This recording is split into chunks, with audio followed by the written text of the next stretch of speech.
সঙ্গে ফেরেশতারা মুসাফা করছে। সুবহানাল্লাহ। এই রাত্রে ইবাদত বন্ধ করলে মুসাফা করবো না ছাড়লে মুসাফা করবো? আরেকটা কথা না বললেই নয়, এই যে 2 দিন আগের ঘটনা, আব্দুর রাজ্জাক বিন ইউসুফ, আহলে হাদিস বললে গুনাহ হইল, আহলে খবিস বলতে হবে। কারণ আহলে হাদিস বললে নবীর হাদিসের অপমান হবে, আহলে খবিস বললে ভালো লাগবে। কেন এই কথা বললাম? হে বলতেছে যে লাইলাতুল কদরের রাতে ইবাদত করা বেদাত। জোরে বলুন নাউজুবিল্লাহ। লাইলাতুল কদর হলে ইবাদত করা বেদাত।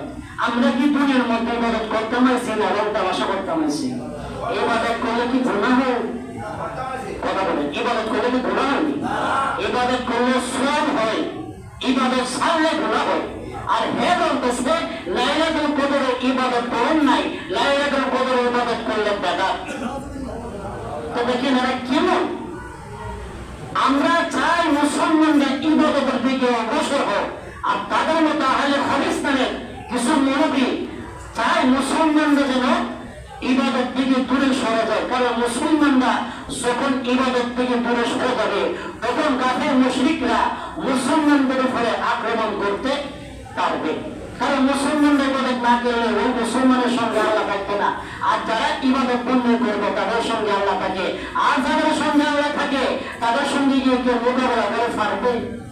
এই যে বদর প্রবেশ গেল, বদর যুদ্ধ গেল, ঘটনা গেল, এই বদরের মধ্যে সাহাবীদের সংখ্যা কম ছিল, কাফেরদের সংখ্যা বেশি ছিল, কিন্তু এই ঘটনা থেকে প্রমাণ হয়েছে মুসলমানদের সংখ্যা কম হতে পারে, মুসলমানদের সঙ্গে স্বয়ং আল্লাহ রয়েছে আর কাফেরদের সঙ্গে শয়তান রয়েছে।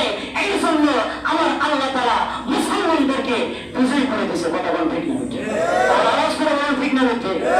যাই হোক, আমি আপনাদেরকে আর কষ্ট দিব না। এই রাতটা হচ্ছে বাবা ইবাদত বন্দেগীরা প্রতি বছর